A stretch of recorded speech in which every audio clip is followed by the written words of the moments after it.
Ventilator സൗകര്യമുള്ള ambulance ഇല്ലാതെ ചികിത്സ വൈകിയ യുവാവ് മരിച്ചു. അട്ടപ്പാടി ഉമ്മല സ്വദേശി ഫൈസലാണ് മരിച്ചത്. കൊട്ടത്തറ താലൂക്ക് ആശുപത്രിയിൽ ആംബുലൻസ് ഇല്ലാത്തതിനാൽ തുടർന്ന് ഒറ്റപ്പാലത്ത് നിന്ന് ആംബുലൻസ് എത്തിയാണ് യുവാവിനെ ആശുപത്രിയിലേക്ക് കൊണ്ടുപോകാൻ കഴിഞ്ഞത്. അപ്പോഴേക്ക് ഏകദേശം 3 മണിക്കൂർ വൈകിയിരുന്നു.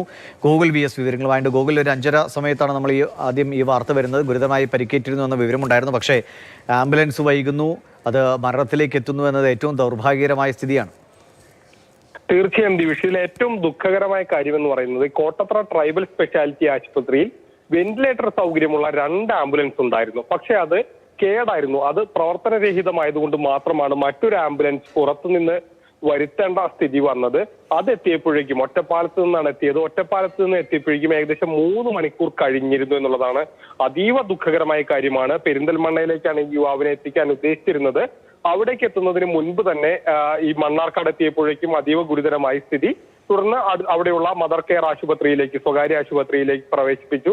അവിടെ എത്തിയപ്പോഴേ മരണം സ്ഥിരീകരിക്കുകയായിരുന്നു. ഇതിൽ ഏറ്റവും ദുഃഖകരമായ കാര്യം എന്ന് പറയുന്നത് 2 ആംബുലൻസ് ഉണ്ടായിട്ട് അട്ടപ്പാടി മേഖല എന്ന് പറയുന്നത് നമുക്കറിയാം വലിയ രീതിയിൽ 3 പഞ്ചായത്തുകൾ ചേർന്നൊരു വലിയ മേഖലയാണ്. ആ മേഖലയ്ക്ക് 2 ആംബുലൻസുകൾ ഉണ്ടായിരുന്നു. അത് കോട്ടത്തറ ട്രൈബൽ സ്പെഷ്യാലിറ്റി ആശുപത്രിക്ക് അനുവദിച്ച് തന്നെ 2 ആംബുലൻസുകളായിരുന്നു. പക്ഷേ അത് കേടായതുകൊണ്ട് മാത്രം ഇങ്ങനെ ചികിത്സ വൈകുന്നു. വിദഗ്ധ ചികിത്സയ്ക്കായി എത്തിക്കുന്നത് വൈകുന്ന ഒരു കാര്യം ഇടവന്നു.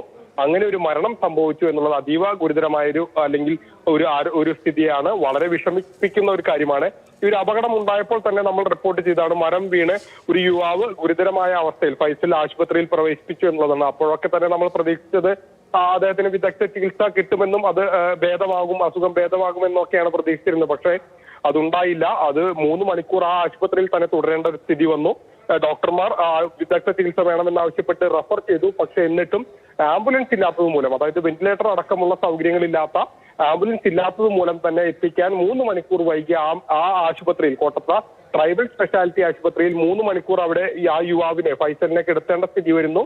പിന്നീടാണ് ഏകദേശം വൈകിട്ട് 6 മണിക്കൊക്കെ ശേഷമാണ്, 7 മണിയോട് അടുപ്പിച്ച് മാത്രമാണ് ഫൈസലിനെ അവിടെ നിന്ന് കൊണ്ടുപോകാൻ കഴിഞ്ഞത് എന്നുള്ളതാണ് ഏറ്റവും വിഷമകരമായ കാര്യം.